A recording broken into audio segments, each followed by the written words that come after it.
question. What do you see as the biggest challenge facing Anguilla today, and would you and a government you are part of address it?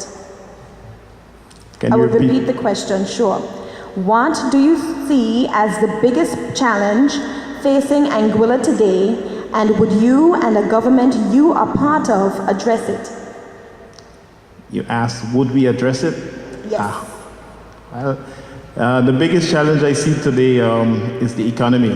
We're really in bad shape, and when I'm elected and the Anguilla United movement, we will address the economy because we realize it's a real big problem in our country today. As I go around and I do my day-to-day campaigning, I see a lot of people going through a lot of hurt, and we have people that are waiting to assist us when we come to power to move this country forward.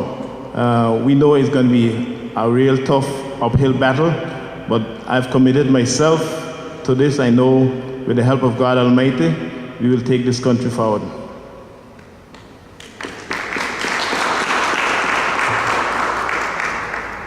Would you prioritize this over all other issues such as education and gang violence?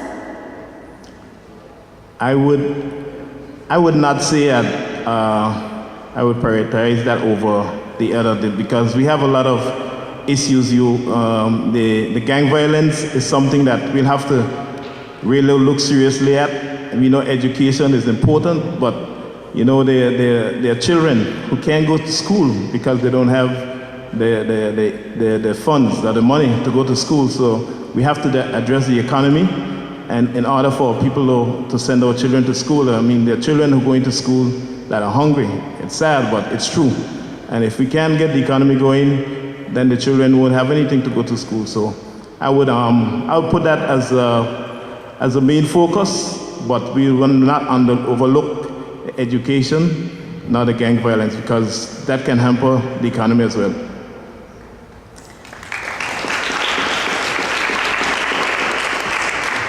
Thank you, Mr. Gomes. Your next question will be presented by one of our students, Ms. Michelle Romney.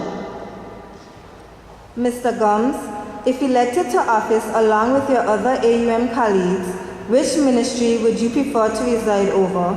And what qualities that you possess will allow you to lead it effectively? You have 2 minutes. Please repeat, and please say when I'm elected.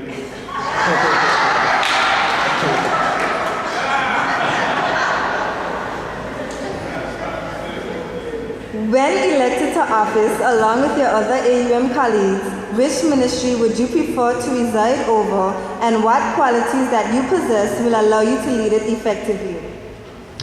There are two: infrastructure and sports. They're my two main ministries that I want to control, be in charge of. I'm a hardworking man. As you know, I own my own business. I can say the cornerstone of my business, and I think I've done a great job for the past 20, 30 years with the business to get it the way it is today. And I think when I'm elected, that I'll do a great job when it comes to the infrastructure. I mean, I do a lot of surveys as I go around from house to house and through the island. I see where there's a lot of need for real serious infrastructure in Anguilla. When it comes to sports, well, that's one of my main agendas. I love sports, and I've done a lot through sports. I've been the president for the Cycling Association for 10 consecutive years, and I started what is known as the John T. Memorial Cycle Race. I'm the founder of that, and I've been involved in basketball. I was the treasurer for the Basketball Association.